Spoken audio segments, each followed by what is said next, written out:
That's how you build muscle, by consuming protein. That's your building block for muscle and tissues in general, and hormones and many other things in the body. Almost everything, cellular structures, all kinds of things are made out of proteins. So let's not discount the importance of proteins, but also the fact that you do get them from plants and that you can switch your foods. If you're eating nothing but rice and potatoes, maybe you're not getting enough protein. So, but just adding some of those plant proteins will increase, the building blocks that you're trying to use to build the muscle mass that you want. Welcome to Care More, Be Better, a podcast for people like you who care about the social impact of conscious companies and everyday heroes.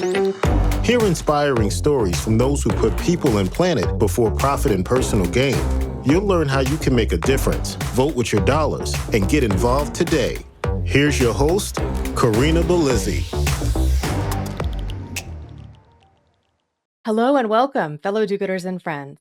Today, we're going to explore the intersection between what we eat and what we have access to, as well as environmentalism, as I introduce you to an incredible woman from my local community, Dr. María José Hummel. She is a nutritionist, a health educator, an author, and international speaker who holds multiple degrees, including a Master's of Science in Nutrition from the University of Bridgeport, Connecticut, and also a Master's in Public Health from San Jose State University.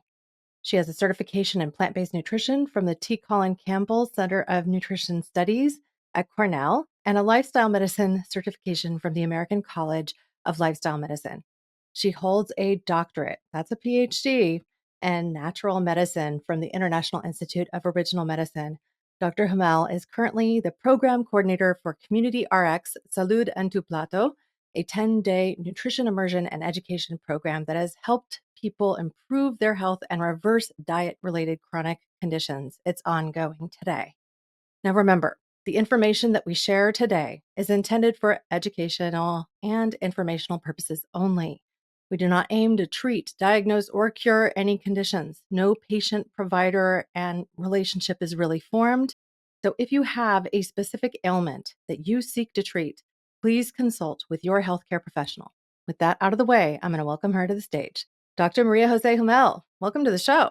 Thank you so much. My pleasure to be here. I'm super excited.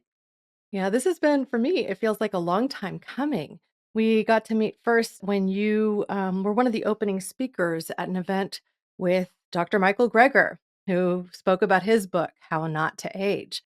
So I'd love to, as we get started here today, just talk for a moment about what has led you to this moment. I understand you worked in Silicon Valley and then really dove into more community engagement and health. So how did you end up here? That's right. I worked at the Silicon Valley for a few years in my previous life, and I was an engineer and worked as a computer engineer. But at the time in my family, we experienced some health issues such as Crohn's disease and eczema and other things. And even though I try to follow the physician's advice on this and, try to follow the conventional medical advice, I found that by changing our diet, those issues resolved. And I was just impressed that nobody had told me this. And I'm like, well, people need to know about this. So I wanted more people to know that this is possible. And that was my motivation for actually going back to school, getting a master's degree in human nutrition. And when I graduated, I basically changed my job and went to work as a clinical nutritionist, making a fraction of what I was making in the Silicon Valley. But it didn't matter because I felt like I was making a difference in people's lives, and that I just had passion about bringing information so that people knew that there are options. Sure, you can take prescription medications for certain things, and they're very helpful sometimes, but many people don't know that there are options to prescription medications, and that sometimes you can actually decrease those prescription medications and sometimes completely get rid of them. Like, I don't think people still, has been 20 years. And I think a lot of people still don't know about this. So I'm still very passionate about letting people know the possibilities of lifestyle medicine, and particularly whole food plant-based, a healthy diet, in other words. Yeah, well, you shared your passion on stage in front of a full house in Santa Cruz for really helping people gain access to great nutrition. but also shared some of those outcomes. And I'd like to dive into that. But, when we talk about these things, I think first people sometimes have some misnomers in their minds. They might think, for instance, whole food, plant based, what does that mean? And especially as you start to talk about no oil, which is the tag on that often comes at the end of that whole foods, plant based, no oil. This is something that Dr. Michael Greger also champions as an overhaul to lifestyle to minimize and eliminate health complaints, as well as to help people really get to what is more their optimal selves. Now, often we also see things like complaints about costs. So, some of these ideas are the things that I might want to discover with you today.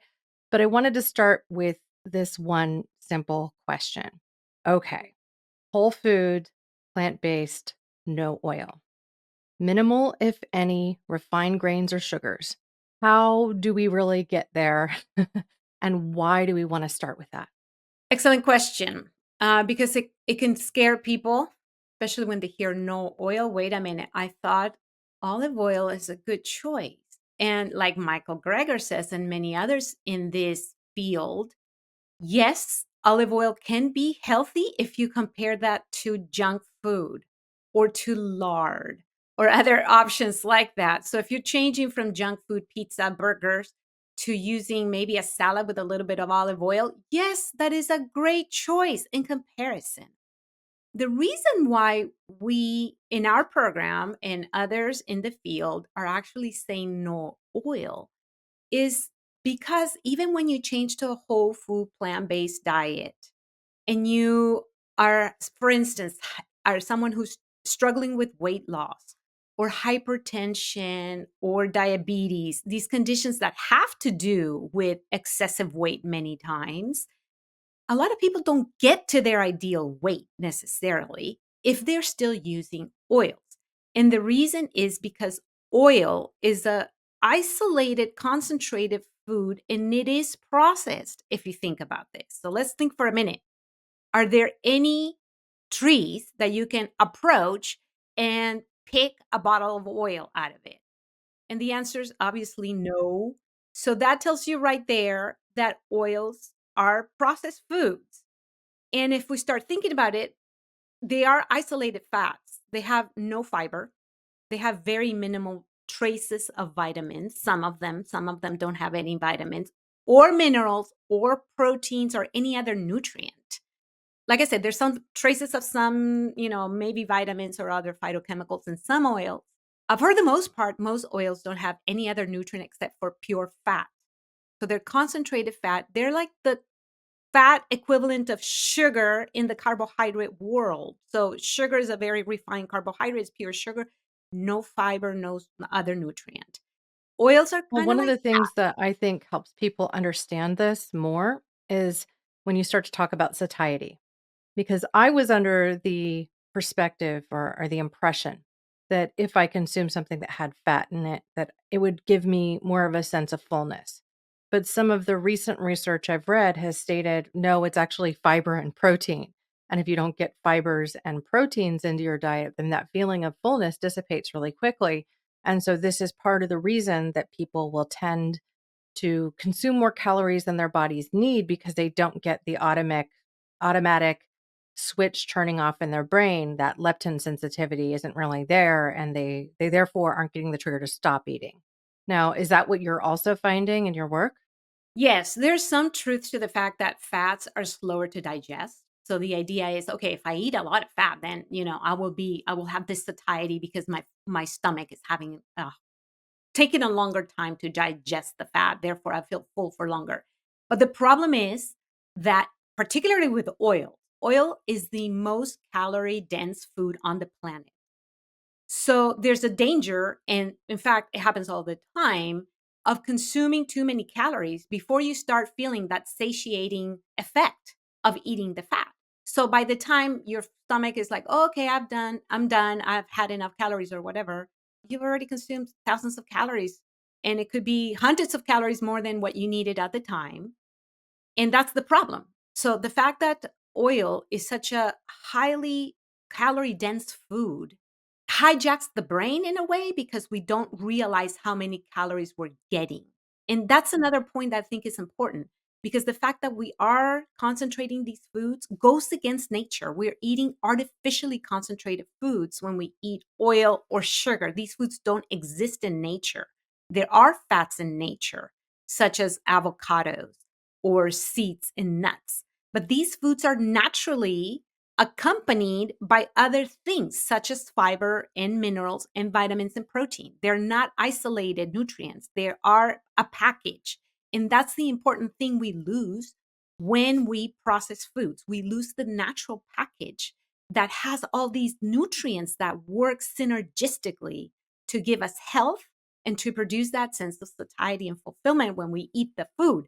So when we isolate the foods into separated, whether it's vitamins or minerals or other antioxidants or fats and sugars, we are messing with nature. I think that's one of the my beliefs, that we're messing with nature, and we then don't achieve what we think we are going to achieve, which is an enhanced result. In fact, I think is the quite the opposite.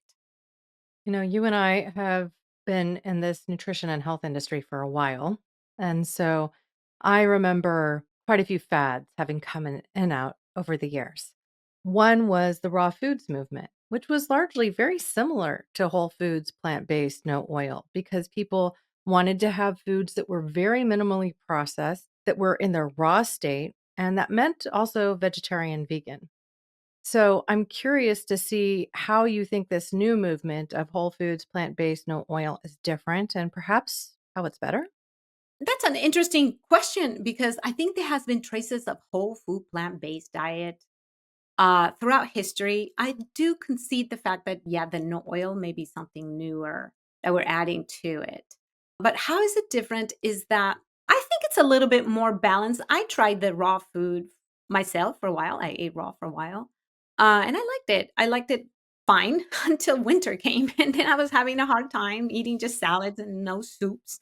So, you know, I think there's also some science behind the fact that some fruits and vegetables are actually better when they're cooked a little bit uh, lightly, and you don't want to boil your vegetables for half an hour because then you're really kind of destroying them.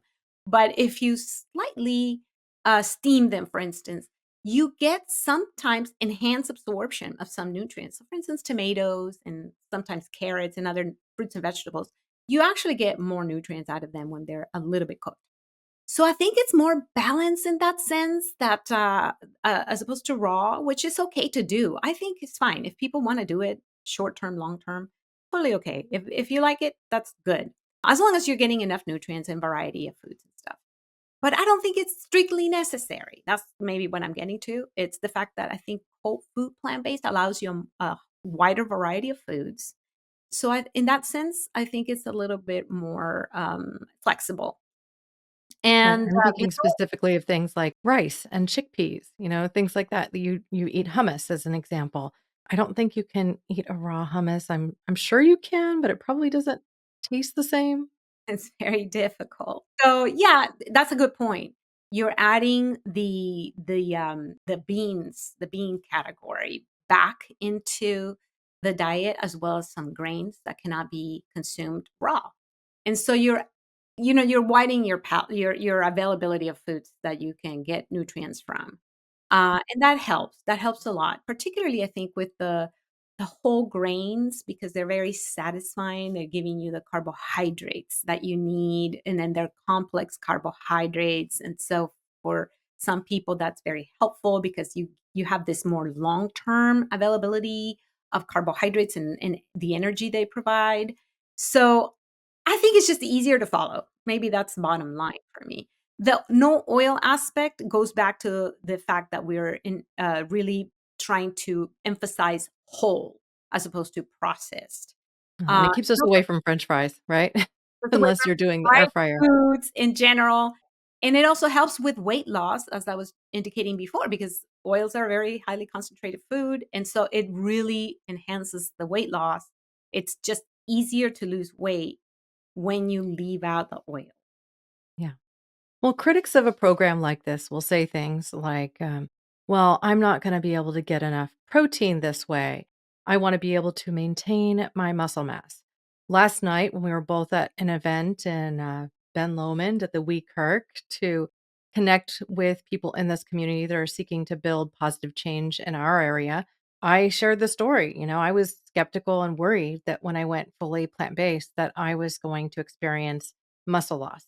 And so I was maintaining, watching that very closely, not trying to lose weight anymore for a little while to just make sure that I can maintain my muscle mass. And I found not only did I maintain my muscle mass, I put on a pound of muscle. And frankly, even though I haven't dramatically moved the number on the scale, it's like hovering within the same 2-pound threshold over the last month or so, that I am feeling stronger.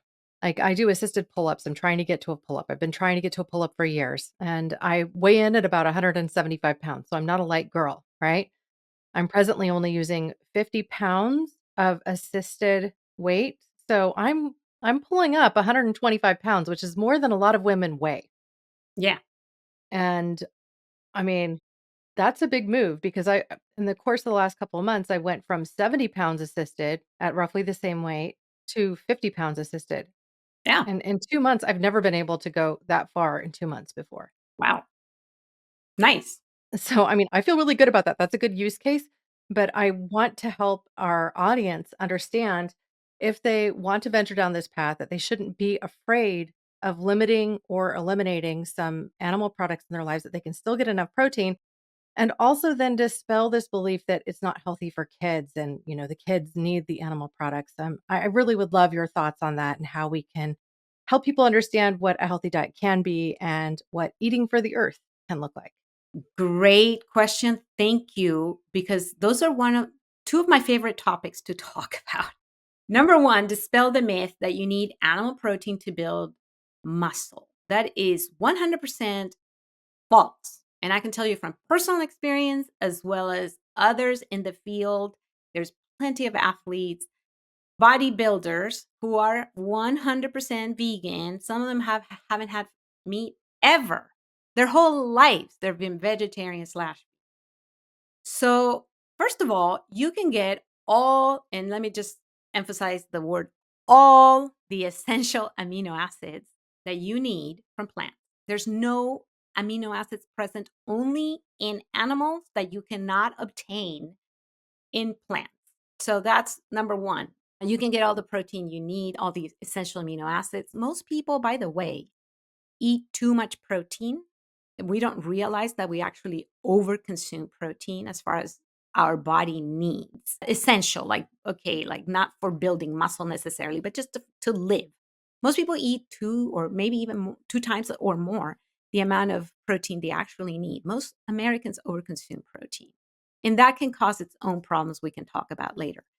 But we could get, and we do get enough proteins. And even if you're 100% vegan, that is no animal products whatsoever, no meat, no dairy, no egg, you can still get all the essential amino acids and more.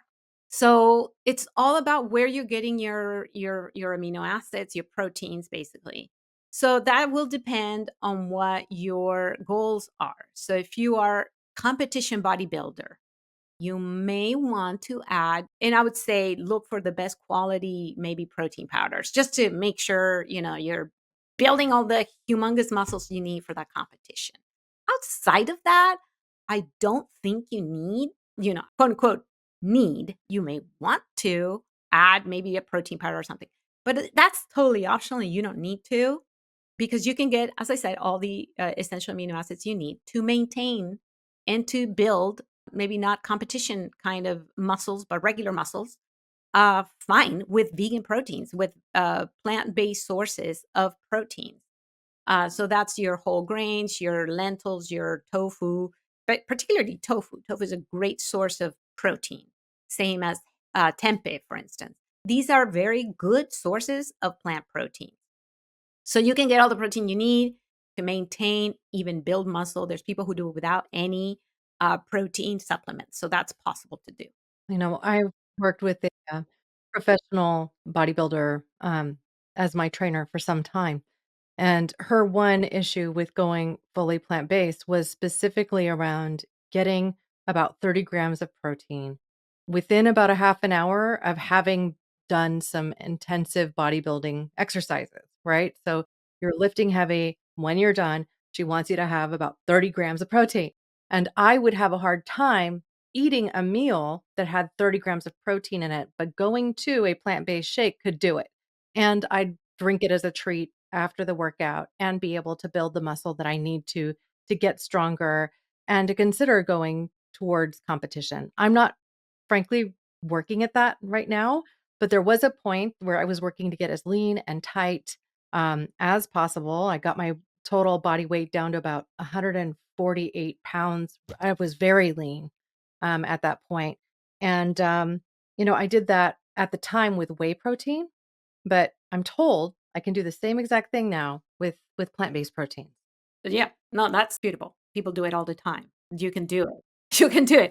And the other thing is, I want to just mention real quick. I was listening to a podcast recently, and I don't remember. I apologize. I don't remember the name of the researcher, but he's a protein researcher.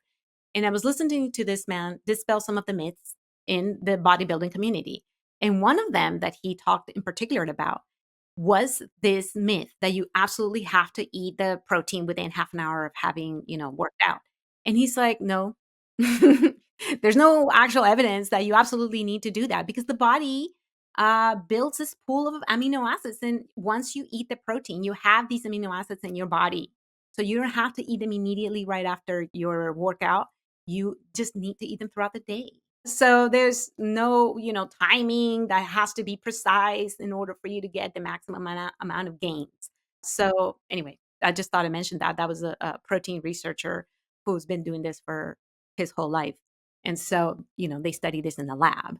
Yeah, And well, that would make sense. I mean, we're evolved to be able to absorb the nutrition that we take in whenever it comes in. And a lot of our restoration happens while we sleep, including not only our fat burning during that fasting state, but also our muscle building and repair. So, getting enough water, getting enough vital nutrition, and not going through these, I think, periods where you're so limiting yourself that you're not actually getting the building blocks that your body needs.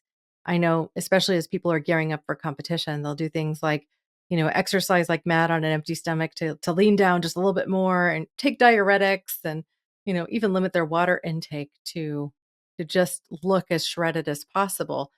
That's not the healthiest state to live in and can actually it can be a detriment to your health if you keep that sort of thing up. yes, and bodybuilders do it, competition, fitness people do it, but for a limited amount of time, I hope, because it's Yeah, it's just, usually only about the week heading up to the competition, week to 2 weeks, right? yeah, I think so. I've never been in that, space, so I don't know all the details, but I just Yeah, it's hear its own universe. it's its own universe, yeah. So I think if you do it for a limited amount of time, maybe you'll be okay, but definitely, as you said, not for long, not for long, and these are practices that are not necessarily healthy for sure, long term. Yeah. Well, I love that we don't necessarily need to get 2 grams of protein for per kilogram of body weight in order to reach our goals, like, that's probably too much. What do you tend to recommend as a healthy level for women and for men?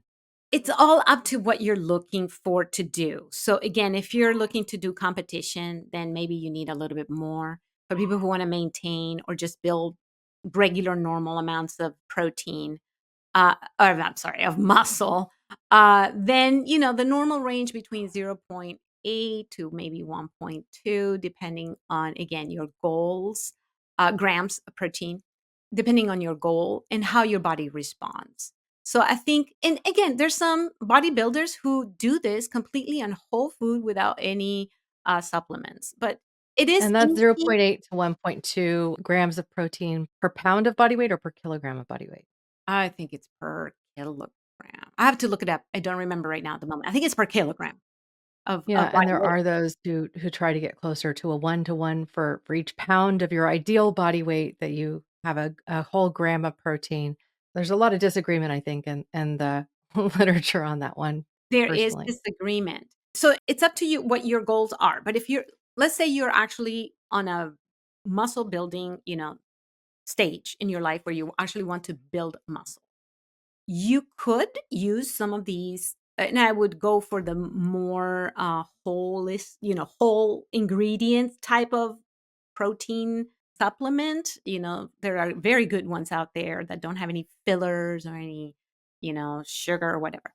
So just look for those, but you can do it without them. So there's people who do it without any of the shakes. And you can do it by concentrating in things such as tofu. Even if you, for instance, don't like soy, there are soy-free tofu, and you can actually make tofu out of lentils and all kinds of different things. So you can eat those, and you can eat tempeh and other sources of a little bit more concentrated protein. If you are really trying to build up muscle and you have a long ways to go, that could be a great source of protein and nutrition, in fact. So there's ways to do it, and people do it all the time in eating a variety of foods and a wide range of foods and a wide range of approaches. But for the most part, you need to build tissue, brand new tissue, and that is protein. So this just clear up. That's how you build muscle, by consuming protein. That's your building block for muscle and tissues in general, and hormones and many other things in the body. Almost everything, cellular structures, all kinds of things are made out of protein. So let's not discount the importance of proteins, but also the fact that you do get them from plants and that you can switch your foods. If you're eating nothing but rice and potatoes, maybe you're not getting enough protein. So, but just adding some of those plant proteins will increase, the building blocks that you're trying to use to build the muscle mass that you want. So that is achievable and possible on a whole food plant-based diet. Well, I think about things like the fact that broccoli itself has quite a bit of protein to it. Now, unfortunately, I'm allergic to broccoli, and I also can't have quinoa. So I have found that some of the plant-based proteins that look really great out there have some of these elements in them. So I almost need to take the purist approach. There are great pea proteins or a pea rice mix, which has I think, pretty good mouthfeel overall because the pea is creamy and where the rice might be a little gritty, you can disguise that by adding fruits to the smoothie or something along those lines. Now, I wanted to get to this next point in our conversation. We really pivot to talk about your work specifically with Salud and to Plato and the sort of outcomes that you've seen by shifting people for just 10 days to a whole food plant based diet and the sorts of things that you're doing there specifically for the community in South Santa Cruz County, Watsonville, Salinas area. Yeah, so that's that. Thanks for saying that. We're pivoting because that's a whole different approach. Now we're talking about helping people who have chronic conditions that are very common today in our society. So things such as diabetes or prediabetes or insulin resistance, hypertension, hyperlipidemia, which can include high cholesterol, particularly LDL, otherwise known as bad cholesterol, Yeah, triglycerides. low density lipoprotein. Yes, low density lipoprotein, which is one of the right now common ways to really know risk. So it's a good risk predictor. Still, there's other ones that are better, but the most common used still is LDL cholesterol, and that's what we do. We don't have a lot of equipment to measure people's. We use this, very small portable equipment, and it measures LDL cholesterol. So that's what we use, and total cholesterol and triglycerides. And we also measure people's weight and height to calculate their BMI. And those are the things we measure at the beginning and at the end of our 10-day nutritional intervention. Now, there are technically 14 days in between. So we give people a little bit of wiggle room at the beginning if they're not quite ready to start on day one. So they have time to purchase the food. We don't give them food, but we do give them a menu and recipes. So we don't have enough funding to actually feed people all the time for the 10 days, but we do give them guidelines and try to also emphasize that you don't have to follow this particular menu and every single food there for 10 days, because if there are foods that you already eat and that you can just tweak a little bit, just change a few of the ingredients, you can make a lot of foods that we already eat on a daily basis into whole food plant based very easily. So that's the approach we take. It's very simple, kind of light touch approach where we give people a menu and suggestions. And really try to motivate them to go 100% whole food, plant-based, no oil if they can for 10 days or 14 days. Not everybody does it. Most of our participants don't do it 100%, but they at least do it 95%, which is enough to see some very good outcomes. Now, what we have found with our, we're just looking at the evaluations at the end, is that the closer you get to 100%, the more likely to see you are to see very, very good outcomes at the end. And so that is our program. It's a 10-day nutritional intervention program where I call it a challenge, a 10-day challenge, because that way it gives people the idea, okay, I don't have to do this forever. It could be very intimidating for people to hear whole food, plant-based, no oil. Oh, I have to do this forever. No way I could do this forever. It's not gonna happen. So if I say a 10-day challenge, then it's more like, oh, okay, maybe I can do this for 10 days and see what happens. And what we find is at the end, people really like what they see. And many, many people are very willing now to continue doing this. Maybe not 100%. A lot of them are maybe 90% or 80% even. But as long as you're moving towards the goal of eating more plants and less animal and processed foods, you will see good changes. But keep in mind that the more radical the changes are, actually, the more radical the results will be. So it will depend on what people are looking for. If they are already having major health issues, then, doing this, going in full on to 100% will allow them to see the best results possible. But maybe if you don't have any health issues at the moment and you want to change little by little and do more of a gradual change, that is also a good thing to do, obviously.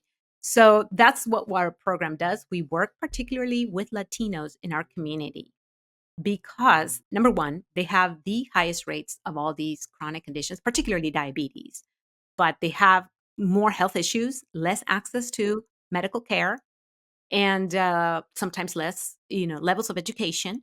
And these are all challenges that this community faces.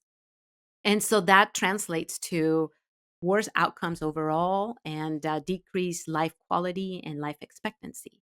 And so these are the more marginalized, underserved communities in our county.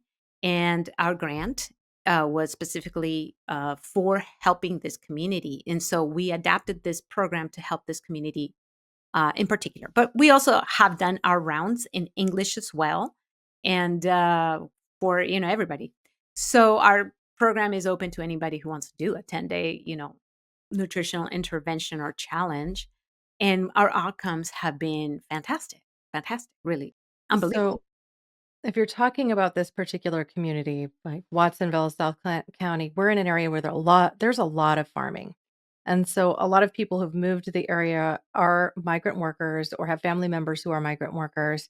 And let's just say that financial assistance isn't always there. Like they can't necessarily dive deep into the pocketbook to go spend a lot at whole paycheck. So talk about affordability of a program like this. How does it compare to eating without it? Like you're giving them guidelines. They're going to the store, they're buying their own food. How do you see it comparing to what they would typically spend? That's a great question because, like I said, we try to emphasize the fact that they can continue eating the foods they eat, minus the meat, minus the cheese, minus maybe the dairy milk. They could add more of foods that could be actually not super expensive. So, some of the staples that they already buy, like the beans, for instance. We do emphasize whole grains. So that could be a shift that could be maybe a little bit more expensive. So if you're going to buy brown rice as opposed to white rice, yes, you might be paying a little bit more. Same with maybe whole grain sprouted bread or something, or buying quinoa or things like that might be more expensive than going to McDonald's and buying junk food. Well, these days, I'm not so sure. I took my kids in the drive-through once, and I was like, "Oh my gosh." Yeah, so everything is going up. So there are ways to eat a whole food plant-based diet by just eating very simple, cheap food. That's possible. Now, if you want to eat more organic, which we definitely would recommend you do, you might be paying a little bit more. But the way we see it also is that we're investing. This is an investment in health because going to the doctor is not cheap, especially if you don't No, have and insurance. meat is becoming a lot more expensive too. So that may actually help these things to all even out. What I've found is that since I started shifting my buying habits, that I'm spending less at the grocery store, generally speaking, than I was before. Um, that being said, I was already focused on non-GMO and organic produce, so that wasn't going to be a change for me. But just in the act of not buying the rotisserie chicken or the hamburger, grass-fed organic meats are really expensive, and that's what I was buying. I was buying regenerative organic and even having some of that drop shipped to my home over the last couple of years. My husband is not on the vegan or plant-based journey with me, so he's continuing to eat all of that stuff and even prepare some of it for our kids. So we aren't 100%, whole foods, plant-based in our home, but our family is getting more access to these other foods. And one of my favorite things to dive into now is making things like Taco Tuesday night happen. And I found that I can actually explore things like mushroom ground chuck. Like it's a ground taco meat that's made from mushrooms. Now, I know that that's not and completely unprocessed food, but that's like the one off, and I'm replacing what was a, beef meat night with that, and my kids love it. Like, they loved it just as much as they loved the other, if not more. And, spice it up the same way, have a ton of just little fixings that they can add to the tacos for this fun kind of extravagant evening. And so they're not noticing this shift as anything but positive. And then I've learned to make some pretty incredible stir fries. Doing that without using oil was a little scary at first. So I wondered if you could talk about that as we transition to then talking about Eat for the Earth and your work with them. Yes, there are techniques that you can use to cook without oil, but it depends on what you're doing. So if you're stir frying or you're baking or whatever you're doing, the technique that you will use will vary depending on what you're doing. But maybe the easiest thing is to talk about stir frying vegetables. So people are like the first thing they do is add some oil to the pan and then add the veggies and it gives it texture and color and this and that. But you can definitely do it without oil, and in fact, I had to do a video in Spanish because our program is based on the Community RX by Nelson Campbell, who's the son of T. Colin Campbell. So they created these videos, and Kim Campbell is a great chef, and she had these videos on how to cook without oil, but they were in English. And so I had to recreate them in Spanish for our audience. So I had to do the same things in front of the camera. And I learned from her actually that what you wanna do is actually put let's say you're stir frying onion and celery or carrots, you put them on the pan and you turn on the heat and don't use any liquid at first, which is not what I was doing up until that moment. I was just putting either water or broth, vegetable broth. But she did it with a dry pan.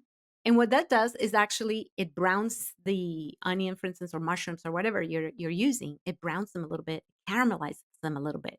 And once you start getting that the bottom of the pan is a little bit brown with, it starts to stick a little bit, that's when you add the liquid to deglaze the pan. And I was completely like overblown by it. Like, what? This is great. I need to teach people how to do it. So I did a video myself on how to do this technique, and it So it works. made the flavor come forward, I imagine, a little bit better than when you just used the water, because the water to me would make the onion taste like, let's say, onion in a soup as opposed to onion that's browned, which there is a distinct difference in the flavor profile then, right? Yes, it caramelizes the onion, so it brings out the flavor. And it's great. So it works wonders. It really works wonderful, and it adds flavor without that heaviness of the oil. Now, I have to admit that at first, when you're first shifting to no oil, you kind of miss that mouth feel of the oil. That it does add texture to foods. That's undeniable.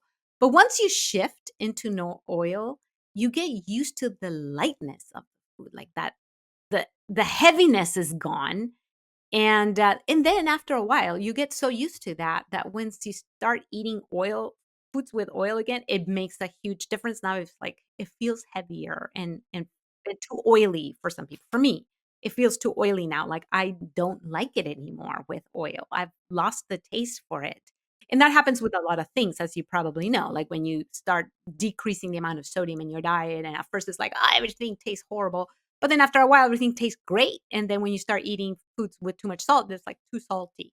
So definitely our taste buds change and adapt to healthier things as long as we give them enough time. And so you could learn to eat without oil. And after a while, it's going to feel better. And once you bring the oil back, it's going to feel too oily, I think.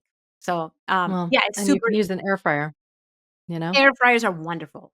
Love So those. I was very skeptical of air fryers for a long time, and I finally got one. I got one that also operates as a toaster oven, and it wasn't that expensive. I picked it up at Costco. It's a Cuisinart brand, and it does an incredible job of making toast and operating as a toaster oven, and then also of doing air frying. So been doing things like taking hot stickers that I would normally have either steamed and then tried to fry in a pan a little bit and just doing them in the air fryer, and they come out so much better and in half the time. So it's like 8 minutes and they're done, and I barely had to do anything. I just put them in there and set the timer They're before great I know it, for I like have the snack. They're great for potatoes. They're great for falafels. I mean, there's so many things that you usually fry that you can do an air fryer, and it's quicker than the oven. So you can do them in the oven. Obviously, if you don't have an air fryer, you can do all of this in the oven, but the air fryer is quicker. And so And I like it. no sticky Yeah. cabinets after either. Yes. So I love them. Well, okay. I think we're preaching to the choir here. But yeah, as we transition to this last phase of our conversation, I really wanted to talk about how this is better for the environment and why Eat for the Earth is involved in these projects, why you're involved in them, and really what we can learn about this not-for-profit that is working on the Central Coast of California and more broadly to bring awareness to eating whole foods, plant-based for the earth, shifting away from animal products to have less of a footprint and ultimately benefiting our shared global environment. Yes, yes, absolutely. So Eat for the Earth is primarily an environmental organization. Now, I joined to work with the health aspect of a whole food plant-based diet, but our executive director, she's the expert on the environmental, she has all these statistics in her brain ready to go. What I can tell you is that the animal agriculture is one of the most destructive industries on the planet. And I don't know how many people know this, but most of the wildlife that used to be on the planet is gone. And most of the living beings on this planet, apart from us, are these animals that we breed and grow just for our consumption. And they suffer throughout their lives. So that's another aspect, obviously. But the environmental consequences of this industry are horrific, and I don't think most people understand the impact that is having on the environment. And fossil fuel emissions, that's one, but also the destruction of the environment with all this polluting, all this waste that is produced by these animals. Where does it go? Most people don't understand where that the impact we're having. And I don't think humans have done this throughout the history to the scale that we're doing it now. And so that's another aspect of it. The scale of living up to this westernized standard of our diet where we have to eat animal products 3 times a day. Like humans didn't do that before. So most cultures didn't do that before. Maybe they weren't 100% vegan, but they also weren't eating meat 3 times a day. People couldn't afford it. But now we think we can, but we can't because we are destroying our planet. So how is this affording it if we're not going to have a home?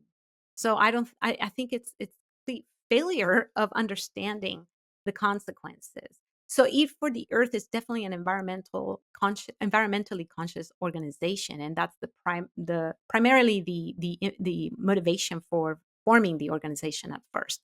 But we also realize that people are more motivated for self-care than planet care, unfortunately, because once we destroy our home, where are we going to live? We're not going to have any, it's like so fundamental. But people are humans are a little bit selfish by nature. So we care more about our health. So we took this, approach of giving people health benefits of a whole food plant-based diet as a motivating factor. And it has worked. But it's incredibly important to understand that animal products are one of the most destructive things we can consume for the planet, for the environment. And one of the best things you can do to save water, to save on CO2 emissions, and all these other things is shift to more plants. And so every person who eats less animals as a result of whether listening to this podcast or doing our program or wherever else they get the information from is having a major impact to our survivability on this planet. What do you say? You can vote with your fork 3 times a day. I like to follow Jonathan Safran Foer's recommendation that has made in a couple of his books now, and also in the essay that he wrote as a contribution to Paul Hawkins' Regeneration Ending the Climate Crisis in One Generation. And that was simply to avoid eating animal products before dinner. So that if you removed animal products from 2/3 of your meal choices, that you would essentially be part of the solution. And that if globally we undertook that perspective, we'd have a greater impact than if we convinced 10%, 20% of the population to go fully whole foods plant based. And the likelihood of us getting to 20% of people going whole foods plant based is pretty slim. So if we can reduce to the point where people are considering these animal based products as more of a condiment, much as Dr. William Lee recommends in his work. I mean, he wants you to eat a wide variety of food, fill your plate with all sorts of different things. But if you look at meat, consider it more like you would in a stir fry. It's a small portion of the meal or something to that effect. And then you'll both be in better health. Your cholesterol levels will drop. Your lipoproteins will be more in balance. So you're not going to run into serious congestive heart issues, or you'll be a lot less likely to. And overall, you'll feel better. And ultimately, when I try to look at the top line of what this style of eating does for people from a health perspective, it's an anti inflammatory diet. And so you're reducing inborn inflammation in the body, which reduces your likelihood of having something like type 2 diabetes, which improves your circulation. So if you have like cold hands, cold feet all the time, there could be a reason for that that's actually tied to your circulation, your mood, your energy levels, your hormone balance. All of these things can come into, really where you're supposed to be, which is a homeostatic state where your body returns to balance, because balance tends to equal health.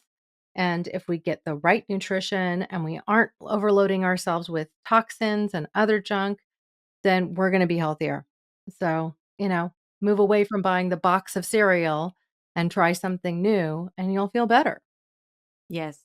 What I wanted to say is that what you're saying is actually what the Blue Zones lifestyle is. So I don't know if how many in the audience have heard of the Blue Zones, but these are the places in the planet where people live the longest, and not just longer where you end up in a nursing home very sick, but instead people who live to their 90s or 100 plus, still with much health, no chronic diseases. And none of the Blue Zones were 100% vegan, but also they were mostly plant based. So none of them were below 90% plants. So that's interesting to think about. So they were between 90 to 98% plant based. And in fact, the longest living people as a population are the people in Okinawa, Japan, who, well, and unfortunately, that has been lost with the newer generations. So unfortunately, the grandchildren of these centenarians are not eating what their grandparents were eating throughout their You like lives. their KFC. Yes. That's what it comes But down the to. people Kentucky who Fried Chicken, yes, McDonald's. yes, but the people who made it to 100 ate 98% plant-based throughout their lives and only used the animal products as celebration, birthdays, this and that. Same thing with the Adventists in Loma Linda, who are probably probably the longest living subgroup, not a population, but the subgroup in Loma Linda. So, and they're mostly plant based, although some of them are vegetarian as opposed to vegan, but mostly plant based or eat very little animal products, and they're living to their 100s. And that's a lifestyle.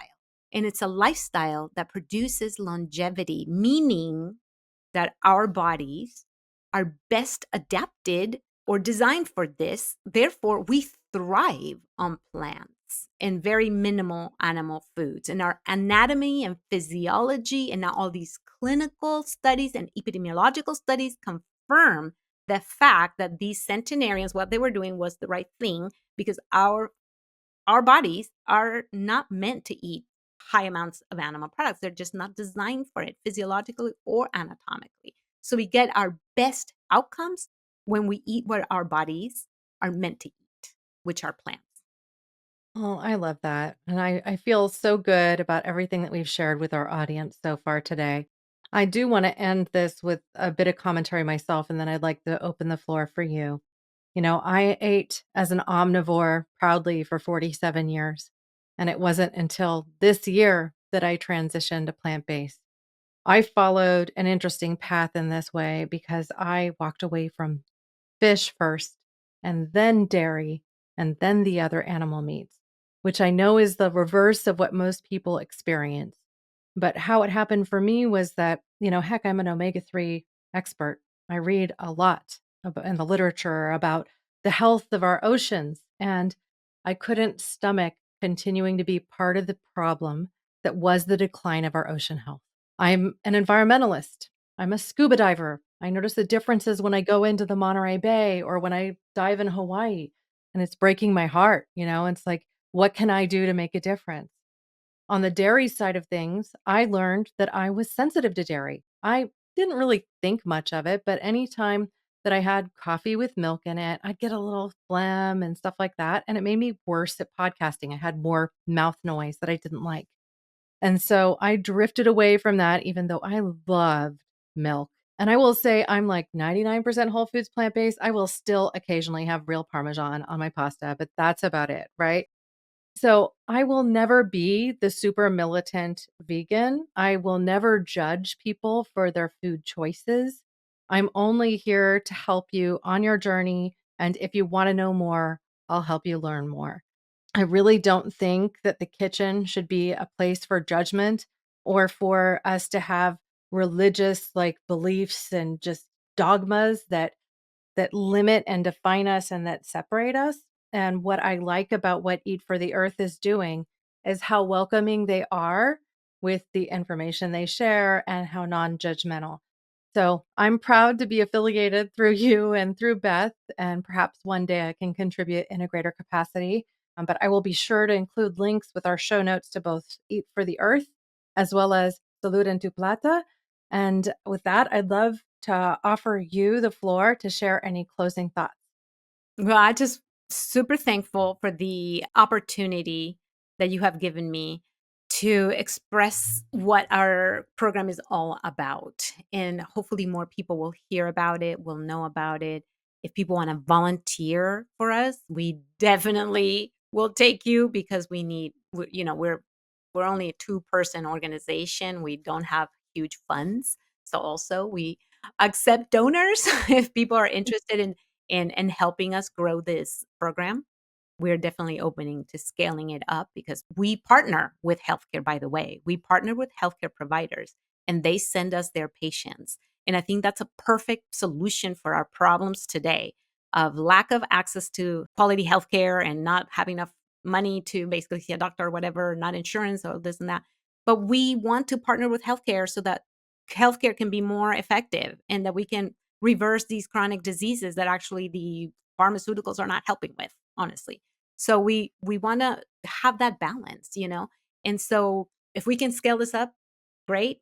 And we're definitely open to people, wanting to help us with that, whether volunteering or if they want to participate in the program. If you're in Santa Cruz County or even Monterey County, if you want to drive, we want to help you as well. So I'm super happy that you're willing to share our links so that people can check us out and contribute.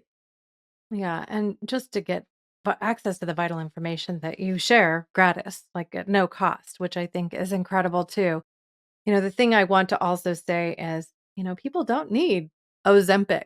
They're not deficient in a drug, and that's not necessarily the pathway to long-term sustained health, where that might be a band-aid solution that a doctor works with you to be a part of your protocol. they aren't intended for people to stay on those drugs forever. You really need to address lifestyle, and whole foods plant-based seems like one of the best solutions for the broadest swath of our population. So I encourage people to check it out and to learn more through you.